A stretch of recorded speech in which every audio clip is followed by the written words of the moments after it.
Guys, মহাকাল মন্দির অনেকটা উঁচু দার্জিলিংয়ে। তো উঠতে যান শেষ হয়ে গেছে, তো এখন দেখো আরও উঠে চলে যাচ্ছি। জানি না কখন গিয়ে পৌঁছাবো, অনেকক্ষণ ধরে উপরে উঠছি, হাঁপিয়ে যাচ্ছি। দেখতে পাচ্ছ খুব অনেকটাই উঁচু মন্দিরটা। হ্যালো গাইস, এখন আমরা দার্জিলিং ম্যাল রোডে চলে এসেছি।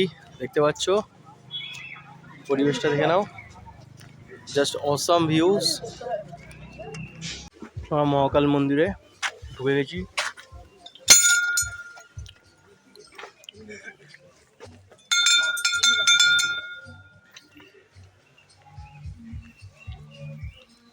ভিডিও বানাচ্ছে সবাই, দেখছি।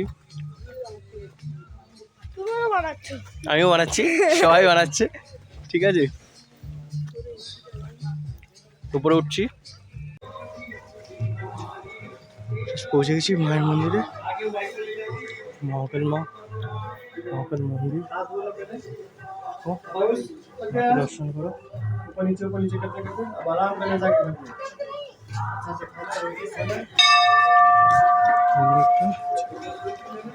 অসম্ভব সুন্দর, অসম্ভব সাজানো মন্দির।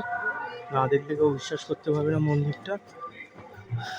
চারদিকে শুধু পতাকা দিয়েই সাজানো, পুরোটা পাহাড়ের উপরে।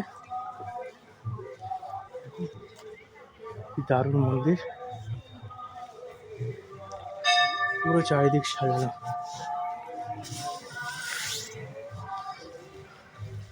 উঠতেই যা কষ্ট, কিন্তু তারপর সেই কষ্টটা আর নেই। এখানে পরপর অনেকগুলো মূর্তি আছে, এখানে না দেখলে বিশ্বাস করা যাবে না। ভোলে বাবা রয়েছে পরপর, সব ভোলে বাবা দেখতে পাচ্ছ। এটা মহাকাল মন্দির। আর সব থেকে বড় যেটা আমাদের আকর্ষণীয় দৃশ্য, এইগুলো আমরা মহাকাল মন্দিরে কি বা বাইরে গিয়ে ওগুলো আমরা পেয়েছি ঘোরাতে। দেখতে পাচ্ছ জাস্ট মানে আলাদাই একটা মজা, আলাদা একটা ভীষণ। পুরো মহাদেবের মন্দির দিয়ে ঘোরানো চারিদিকে, দেখো পরপর পরপর পরপর পরপর সব পরপর আছে।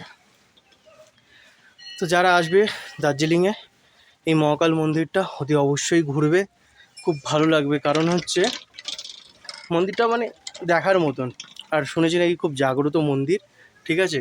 তো ভালো লাগবে তোমরা যারা এই মন্দিরে আসবে।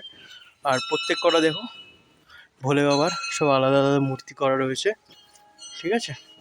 খুব সুন্দর মন্দির, আমার খুব ঘুরে ভালো লাগলো।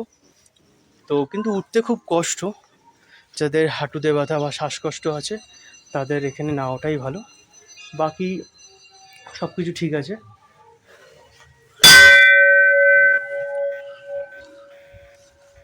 ইমপ্রেশন